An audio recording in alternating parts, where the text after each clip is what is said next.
केवल परमात्मा में संसार नहीं है, केवल प्रकृति में भी संसार नहीं है। जैसे केवल बिजली में प्रकाश नहीं है और केवल बल्ब में प्रकाश नहीं है। बिजली और बल्ब जब इकट्ठे हो जाते हैं तभी प्रकाश प्रकट होता है। इसी प्रकार से केवल परमात्मा में संसार नहीं, केवल प्रकृति में संसार नहीं। यह परमात्मा और प्रकृति जब इकट्ठी हो जाती है तब संसार प्रारंभ होता है। तो हम सब में संसार है, तो फिर हम कौन हो गए? हम में ये दो बातें हैं, परमात्मा भी है और प्रकृति भी है। तो परमात्मा की प्रकृति से जो अभिव्यक्ति है उसको जीवन कहते हैं।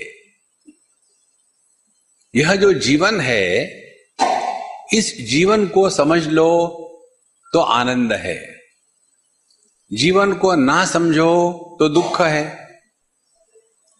इसीलिए जो शब्द है जीवन, माने जीव नहीं, जीवन। तो यह जो जीवन है, इसको समझने के लिए हमको तत्व चिंतन की आवश्यकता है। और उसमें हमको बताया कि हम में जो प्रकृति है और जो पुरुष है, इनमें से हम किसको महत्व दे रहे हैं। यदि प्रकृति को महत्व देंगे तो पूरा हमारा जो जीवन है, इसी देह को ठीक रखना, दुनियादारी को ठीक रखना, इसी में चला जाएगा।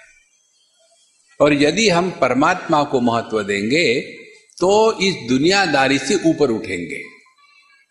दुनियादारी से ऊपर उठना, इसी को अध्यात्म कहते हैं। दुनियादारी में फंसे रहना, उसको धर्म कहते हैं। और ये धर्म के नाम पर ही झगड़े हो रहे हैं। इसीलिए हम अध्यात्म में प्रवेश करते हैं का तात्पर्य, अब हमको अपने इस शुद्ध परमात्मा स्वरूप में ही जाके स्थित होना है।